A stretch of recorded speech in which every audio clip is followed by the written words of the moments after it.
थोका दुई मुठी मीज देओ कौन पतो हो कहे ए अम्मा लोरा पिरा लागा पूरा ही बहुत काल चले हन गंगा जी में। अब मान ले कि संगम तक नहाए गए मामा मम्मा ए अम्मा ए सासू अम्मा दो मुठी मीज दे। ये वामा आचरण हो गया। ये कैसा आचरण हो गया? आपके घर में जो सहेलियां जो जिनसे आपको सहेलियों जैसा व्यवहार करना चाहिए उससे आप मालिकाना जैसा व्यवहार करने लगे, उल्टा व्यवहार हो गया। पति से गुस्से में कौन कहें जब पति प्रेम से लुलराए दुलराए, हरे मेरी जाने मन, हरे मेरी लुल्लू, हरे मेरी कुल्लू, प्यार से जब बोले तब वो आप मुंह पकड़ा, ये विपरीत आचरण हो गया।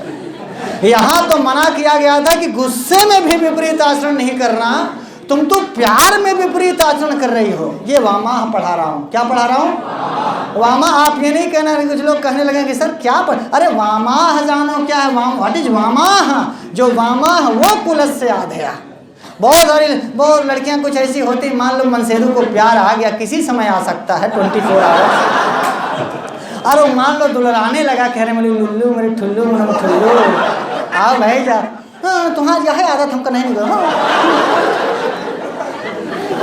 ये वामा, ये क्या है? ये वामाह है। और ये वामाह तो फिर कुलस से आधेया। वामाह के लिए क्या कहा? कितना भी पैसा हो, कितने भी बड़े घर में हो, वहाँ मांगे साड़ी नहीं है, मलकिन साड़ी मिल जाए पहने का, तो अपन जही तो जौन एकदम फटही चिटही साड़ी हो ढूंढिया और नहीं कह दे है कि रुक जा काल देख फिर देखब कोनो परी हुई तो। अरे यार, खट से जाओ, अपना पेटी पेटा खोलो, एक ठो मांगे 4 ठो देओ। ये है भूयिष्ठम भव दक्षिणा परिजने। बोलो हाँ या ना? है तो फिर कल क्यों, आज और अभी और इसी वक्त।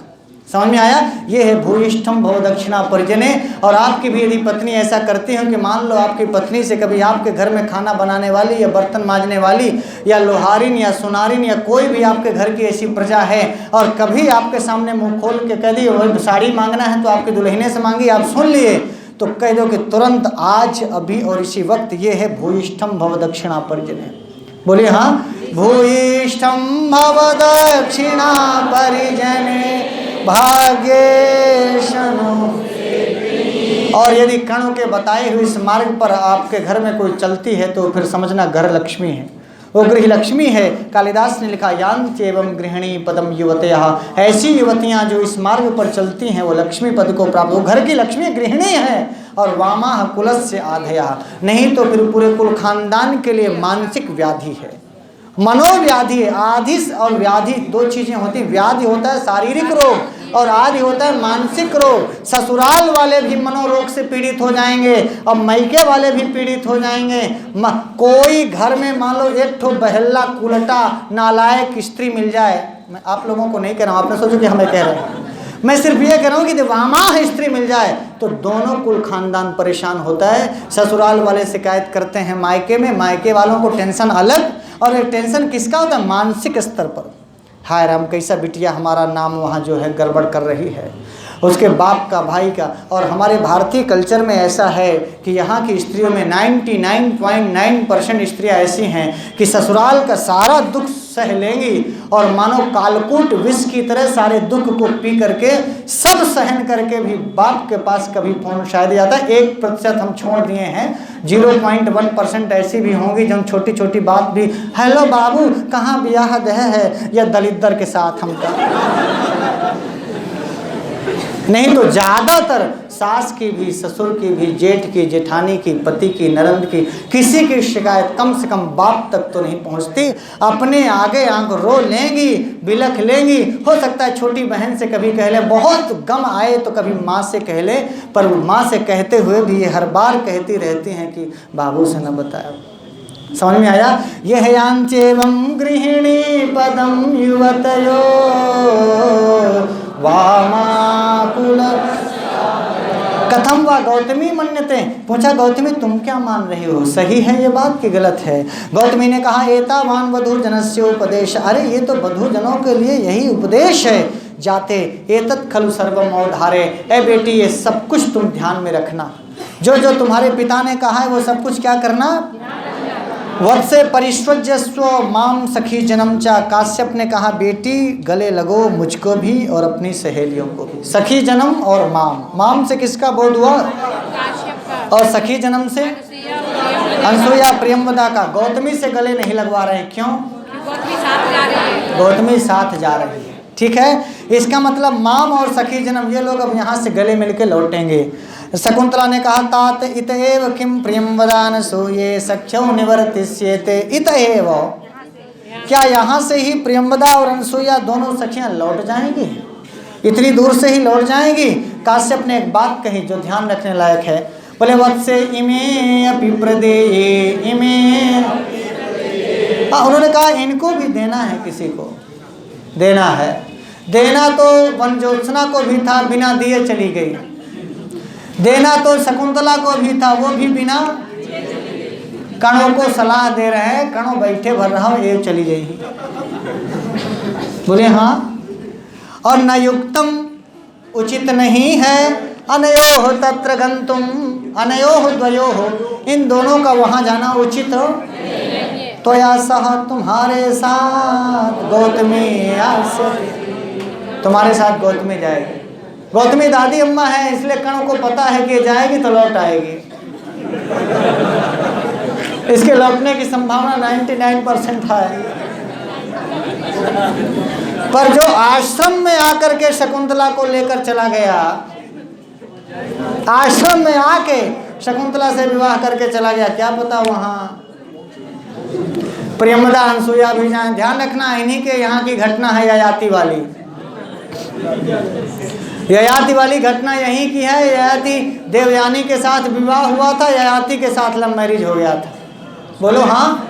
और ये उसी वंश के हैं। कर्ण ने रोक दिया कि नहीं, ये हम काम नहीं करेंगे, तुम इन भर जाओ, तुम्हारे साथ। ये मैं हंसने के लिए कह रहा हूँ ना, कर्ण ऐसा नहीं सोच रहे हैं। हमको ये लगा कि काहे कर्ण रोक दिए, का पता देखे भाई कि का पता विदुषकबो खाली है वहाँ, वो इनको पसंद आ जाए।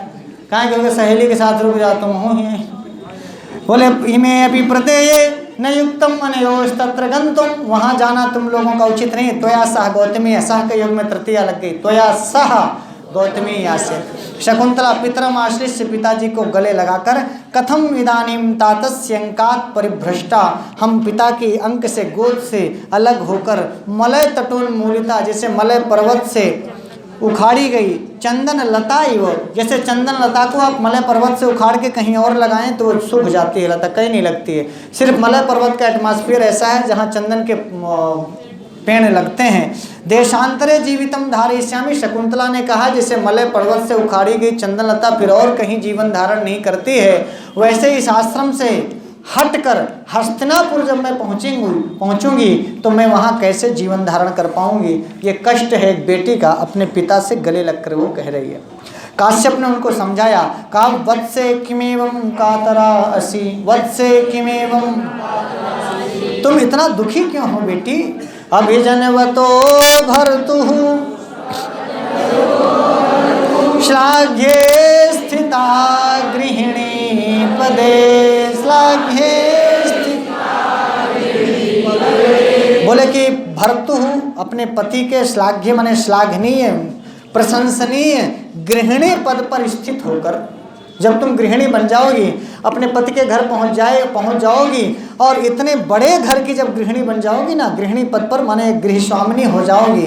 अभिजनवतः भर्तु, बहुत उच्च कुल खानदान में, अभिजनवान माने बहुत ऊंचे कुल खानदान की जब तुम बहू हो जाओगी, और विभव गुरु भी कृत्यैहि, विभव गुरु तस्य प्रतिक्षणम आकुला, तस्य प्रतिक्षणम, बोले वो वैभव पूर्ण गुरु कार्यों में, कृत्य माने कार्यों में, गुरु भी माने बड़े बड़े, और विभव गुरु भी माने बहुत बड़े बड़े कार्यों में, तस्य माने उस पति के, दुष्यंत के बड़े बड़े कार्यों में तुम प्रतिक्षण व्याकुल रहोगे। कैसे? हर मिनट, भाई राजा हैं और आप वहाँ रानी बनोगी, राजा के पास दुनिया भर में बहुत काम होते हैं, तो उनके साथ उस कामों में तुम भी क्या हो जाओगी, तस्य प्रतिक्षणम् आकुला, तस्य प्रतिक्षणम् और तनयमचिरात् प्राची, तनयमचिरात् प्राची इव अर्कम, जैसे प्राची माने पूरब में, इव माने तरह, अर्कम माने सूर्य, जैसे पूर्व दिशा सूर्य को पैदा करके पावनम अर्कम प्रसूय, ऐसे पावन और पवित्र प्राची एक दिशा है पूरब, जैसे पूर्व दिशा सूर्य जैसे पुत्र को पैदा करके निश्चिंत हो जाती है, ऐसी सूर्य जैसा तेजस्वी पुत्र तुम्हें पैदा हो गया। अचिरात, बहुत शीघ्रता में, बहुत जल्दी में, बहुत टाइम नहीं लगेगा, गर्भ धारण पहले से है, इसलिए तनयम अचिरात प्राची इव अर्कम, प्राची इव, पूरब से तुलना की गई किसकी? शकुंतला की, और अर्क से तुलना की गई आने वाले सर्वदमन भरत की। तो जैसे पूर्व दिशा में देदीप्यमान सूर्य निकलता है, ऐसे तुम्हारे गर्भ से सूर्य के समान तेजस्वी बहुत जल्दी पुत्र पैदा होगा। और जब पुत्र पैदा होगा तो बिटवा के मालिश करने में, बिटवा के काजल लगाने में, बिटवा को दूध पिलाने में, सेहे में, पालने में, सब में बहुत इतना बिजी हो जाओगी, फिर कहाँ बाप की याद आएगी। मामा वीराह जामना त्वं, मामा वीराह जामना त्वं वत्से शुचं गणैः, मामा वीरः जामना त्वं वत्से शुचं गणैः। ऐ वत्से, ऐ बिटिया, तुम शुचम न गणयिष्यसि, शोक की गणना। मम विरहजाम, जो शुचम है, मेरे विरह के कारण जा माने पैदा होने वाला, शुचम माने शोक है, उसको तुम गिनती नहीं करोगी, भूल जाओगी। किसमें भूल जाओगी? अपने पति के कार्यों में प्रतिक्षण व्याकुल रहोगी, इसलिए भूल जाओगी। और पति के कार्यों के बाद जो थोड़ा बहुत समय बचेगा तो अपने बेटवा में बिजी रहोगी, हमको भूल जाओगी। और कोई दलिद्र के यहाँ थोड़ी ब्याह रहे हैं, खाने पीने रहने की खूब चकाचक व्यवस्था रहेगी, इसलिए भी तुम यहाँ का सारा दुख,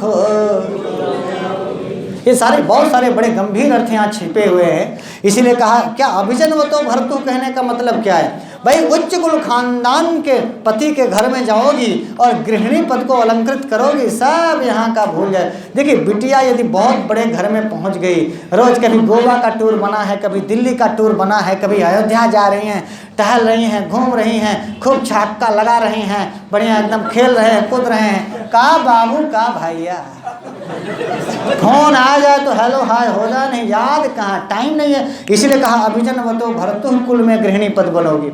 और वो कोई ऐसा थोड़ी कि खलिहर आदमी बैठा है, तुम हो बैठा हम हो बैठा, तुम अपने अम्मा का याद करो हम अपने अम्मा का याद। अरे चक्रवर्ती सम्राट है, दुनिया भर के काम हैं, और तुम भी पत्नी बनोगी तो कुछ काम उनका तुम भी तो करोगी। कभी ये मीटिंग, कभी वो मीटिंग, कभी इससे मिलना है, उससे मिलना है, राज दरबार में बैठना है, कभी कोई तुम्हारे पास आएंगे, अरे महारानी की जय हो, अरे महारानी की जय। इतना लोग आएगा, इतना लोग बैठेगा, इतना पूछेगा कि फोन हमारा आएगा तो तुम सोचोगे कि अरे रुक जा बाबू, थोड़ा भी साथ में कुछ लोग बैठे, बाद में फोन कर काट के रख दे। ये इसमें लिखा नहीं है, ये इसका विभव गुरुभी कृत्यैः का अर्थ है।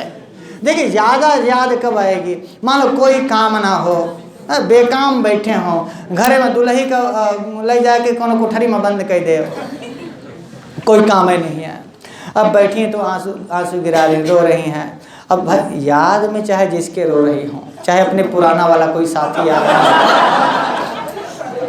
और ससुराल में आप पूछ भी नहीं सकते, रोती हुई किसी स्त्री से पूछोगे तो कहेंगे अम्मा के याद आवत, बाबू के याद आवत, बाबू की याद आ रही, कोनो बब्बा के याद आ रही। ठीक है, खैर मैं इसको हंसने के लिए विभव गुरु भी बता रहा था, बहुत वैभवपूर्ण बड़े बड़े कार्यों में व्यस्त रहो। क्या कालिदास की लेखनी का चमत्कार देखना, यदि खलिहर आदमी होगा तो खुद याद आएगी उसको बहुत सारे लोगों की। खलिहर आदमी ही टाइम पास करता है, बोले क्या टाइम पास करने का टाइम ही नहीं पास होता है, जब तुम्हारे लगे काम ही नहीं है तो टाइम पास करो। यहाँ तो टाइम सुबह से शाम तक कब पास हो जाता है पता ही नहीं चलता, कब सुबह हुई कब रात हो गई। जिनके पास विभव गुरु ही कार्यम है उनको टाइम पास करने की जरूरत ही नहीं है।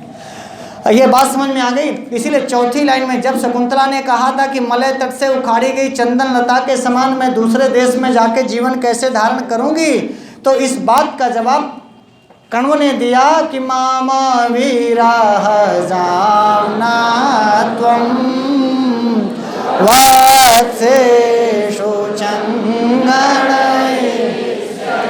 शकुंतला पितुः पादयोः पतति, शकुंतला अपने पिता के पैरों पर गिर पड़ती है। और काश्यपः यदिच्छामि ते तदस्तु, काश्यप, हाँ यही है ना, मैं तेरे लिए जो चाहता हूँ। शकुंतला पितुः पादयोः, शकुंतला पिता के पैरों में गिर के प्रणाम करती है। काश्यप ने कहा यदिच्छामि, जो मैं चाहता हूँ, ते तुम्हारे लिए, तद माने वह, अस्तु माने होवे। अब पिता क्या चाहता है अपनी बेटी के लिए कुछ बताए नहीं। अब यदि ऐसे आप देखोगे तो कहेंगे कि भाई 5वें अंक में तो शकुंतला को उसने स्वीकार ही नहीं किया, शकुंतला को छोड़ दिया। क्या कर्ण यही चाह रहे थे कि दुष्यंत शकुंतला को छोड़ दे? नहीं। यदि ये नहीं चाह रहे थे तो इनका आशीर्वाद तो यही कह रहा है यदिच्छामि, जो मैं चाहता हूँ, ते तब तुम्हारे लिए, तद अस्तु वो होवे। अब वो क्या चाह रहे हैं तो आगे पता चलेगा कि मैं चाह रहा हूँ कि वो पुत्र होवे, पुत्र बलवान होवे, तुम्हारा पुत्र आगे राजा बने, और इसके पहले ये सारी चीज़ें, पुत्र का अच्छे ढंग से पालन पोषण होवे। जो भी वो चाह रहे थे वही सब कुछ हुआ। और जब पिता जैसा चाह रहे हैं वैसे ही सब कुछ हुआ, इसीलिए कर्ण कभी परेशान नहीं हुए। बात समझ में आई? भले ही उसने पहली बार छोड़ दिया, लेकिन उनको दुर्वासा का शाप भी पता है, उनको भविष्य में क्या घटना घटने वाली है ये भी पता है। भूत भविष्य वर्तमान सबके दृष्टा ऋषि हैं। इसीलिए जब गौतमी लौट करके आई, सारंगराव सारद्वत लौट के आए और बताए कि उन्होंने स्वीकार नहीं किया, तो कर्ण की ओर से कोई रिएक्शन नहीं हुआ। उनको पहले से रिजल्ट पता था, और उनको ये भी पता है कि दुष्यंत जाएगा, उनको ये भी पता है कि अंगूठी मिलेगी, उनको ये भी पता है कि वो वापस आएंगे, उनको ये भी पता है कि बालक को राजा बनना है। इसीलिए कर्ण अपने यहाँ आश्रम में ही मस्त हैं। और आपने देखा होगा इसका प्रमाण 7वें अंक में जब अदिति कहती हैं मारीच से कि कर्ण के पास संदेशा भिजवा दीजिए कि पति पत्नी मिल गए हैं, तो मारीच ने कहा था उनको सब पता है।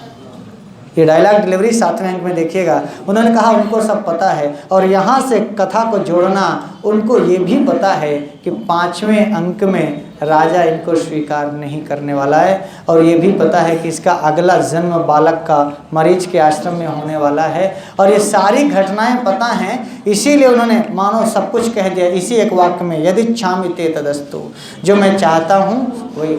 यानी अभी मैं चाहता हूँ कि बालक का जो गर्भकाल था वो आश्रम में कटा है, तो इसका जन्म भी किसी आश्रम में हो और अच्छे से उसका पालन पोषण हो। शायद यही चाह रहे हैं, और कुछ ऐसे ही हो रहा है।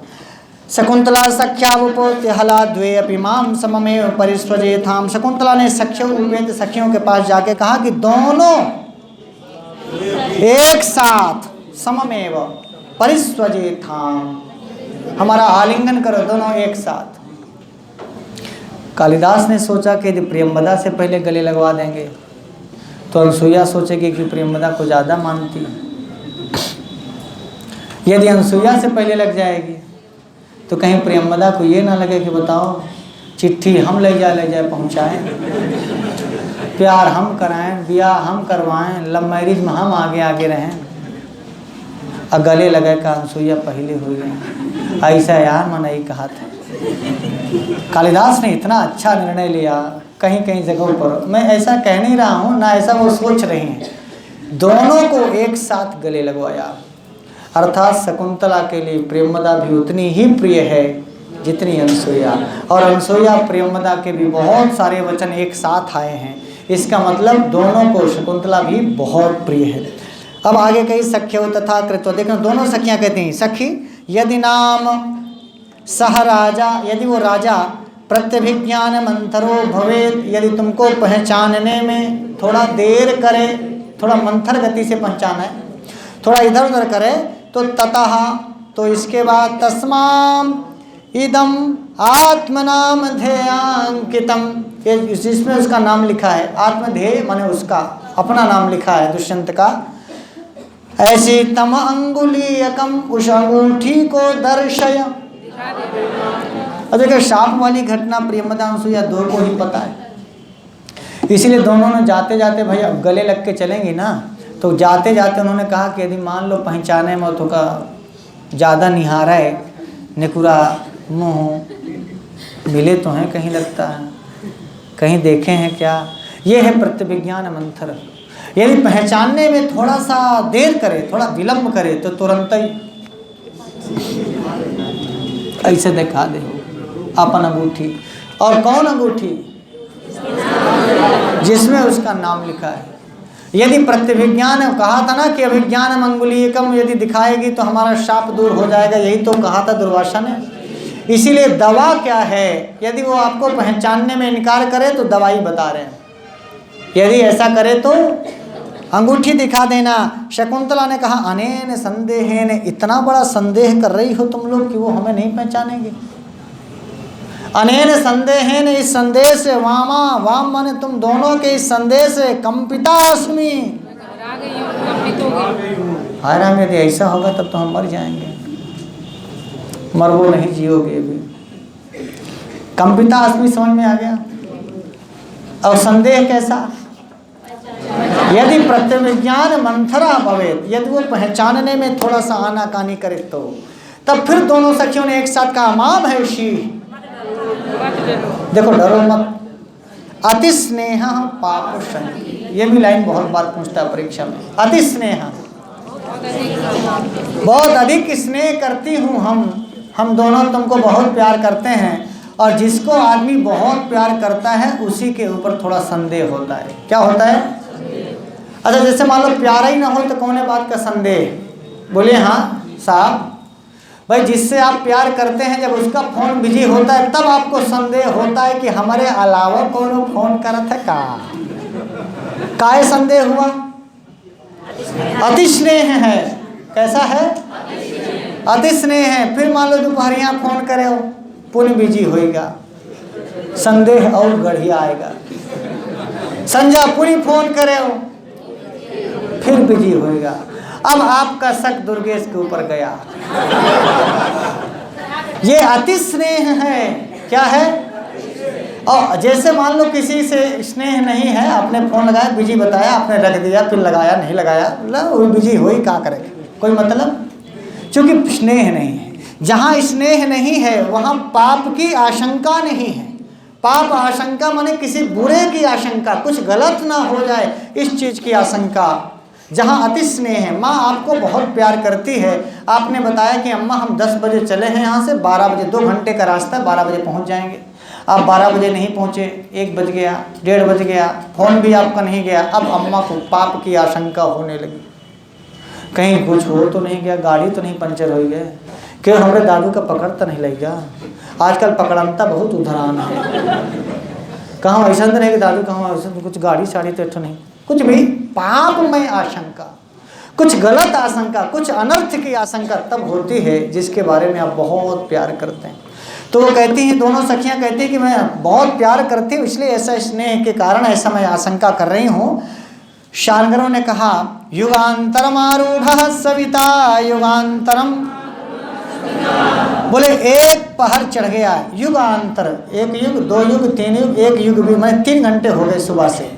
तो बोले 1 युग बीत गया, सविता माने सूर्य का, तुरताम अत्र भवती, आदरणीय आप जल्दी करें नहीं देर हो जाएगी। शकुंतला आश्रमाभिमुखी स्थित्वा, आश्रम की ओर मुख करके खड़ी हो जाती है और तात कहती पिताजी कदानुभूयस तपोवनम प्रेक्षिष्ये, अब दोबारा मैं फिर कब इस आश्रम को देखूंगी, दोबारा आश्रम को मेरा, भूया माने तपोवनम माने तपोवन, कदा माने प्रेक्षिष्ये माने। तो काश्यप ने जवाब दिया बड़ा सुंदर सा।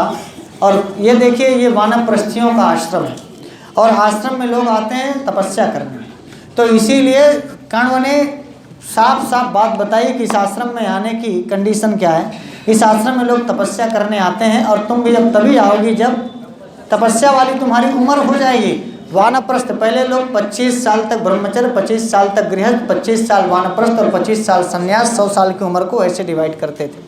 तो इन्होंने कहा भूत्वा चिराय चतुरंत मही सपत्नी तनयम भर्त्रा तदर्पित कुटुंब भरेण सार्धम शांते करिष्यसि पदम पुनराश्रम। भर्त्रा पति के द्वारा, तदर्पित अर्पित कर दिया जाएगा, कुटुंब भरेण कुटुंब का भार।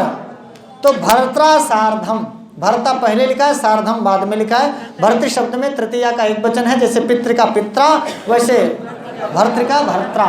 भर्त्रा सार्धम पति के साथ, पुनः आश्रमे अस्मिन इस आश्रम में, इस शांते आश्रम में, इस शांत आश्रम में पदम करिष्यसि, लेकिन अब जब भी आओगी पति के साथ आओगी। भर्त्रा सार्धम क्या लिखा? और दौष्यंतिम, दूसरी में जाना, दूसरी लाइन, दौष्यंतिम जो दुष्यंत का पुत्र होगा वो दौष्यंती होगा। दुष्यंत से गोत्रापत्यम पुमान्यति दौष्यंती ई प्रत्यय, दुष्यंत से ही लगाए दौष्यंती बना। दशरथ से ही प्रत्यय लगाएंगे दाशरथी बनेगा। दौष्यंती जो दुष्यंत का पुत्र होगा और वो अप्रतिरथम तनयम, जिसका रथ सर्वत्र जा सकता है, ऐसा चक्रवर्ती सम्राट को तुम पुत्र पैदा करोगी। उसमें कुटुंब भरेण को निवेश्य, उसके ऊपर कुटुंब का प्रजा का सारा भार रखने के बाद भर्त्रा सार्धम पति के साथ शांते आश्रमे, इस शांत आश्रम में पुनः माने फिर से पदम करिष्यसि पैर रखोगे। और वो जब पैर रखोगी तो जब अपने बेटे के ऊपर राज्यभार पूरा दे के आओगी तो वानप्रस्थी बन के आओगी। एक माला साथ में लाना, नहीं लाओगी तो हम दे देंगे, और एक कुटिया दे देंगे, अपन मेहरारू मनसेरू दिन भर ओम नमः शिवाय, ओम नमः शिवाय, ओम नमः शिवाय जपे हो। बीच न बोलोगे, अब लिखा नहीं है, मतलब का है। जब वो पूछे कि बाबू कब गए हो, तो बाबू कहें कि अब तब गए हो जब अपने दुल्हा के साथ हो तब। नहीं, भर्त्रा सार्धम नहीं लिख रहे। और एक चीज और उन्होंने कहा कि तनयम निवेश्य, अपने पुत्र के ऊपर कुटुंब का भार रख के आओगी। और बहुत दिनों तक अभी भूत्वा चिराय चतुरंत मही सपत, मही माने और पृथ्वी का पति कौन होता है? राजा। तो पृथ्वी का पति होता है महीपति राजा, और उसकी सपत्नी बन के रहोगी, पृथ्वी की सपत्नी। तो पृथ्वी का पति है राजा, वो राजा है तुम्हारा पति, तो पृथ्वी हो गई तुम्हारी सपत्नी नहीं, तो पृथ्वी की सौत बनोगी, पृथ्वी तुम्हारी सौत बनेगी, अर्थात पृथ्वी की रानी बनोगी। पृथ्वी पति है राजा और उस राजा की रानी बनोगी। तो इस दृष्टि से मही सपत्नी। और कब तक? बोले चिराय, बहुत काल तक, यानी बहुत समय तक एक राजा की महारानी बन के रहोगी। इसके बाद जब तुम 50 के ऊपर की हो जाओगी, 51वें साल में तनयम कुटुंब भरेण निवेश्य, कुटुंब का प्रजा का सारा भार अपने पुत्र के ऊपर डाल के, ये जब चाबी के छल्ला लटकाए घूमत रहू हम मलकिन बने, या मलकिन पतोहिया का जब चाबी पकड़ा देबू तब गंगा नहाए माघ में आऊ, एक कुटिया दे फिर यहाँ महीना खाड़ रहू। बोलो हाँ या ना? तो कहा भूत्वा, हो करके, क्या हो करके? मही सपत्नी। और है मही कैसी? बोले चतुर्वंतहा मही, चारों ओर से समुद्र हैं ऐसी पृथ्वी। अब चारों ओर से समुद्र वाली पृथ्वी, तो तभी तो चक्रवर्ती सम्राट की पत्नी बनोगी।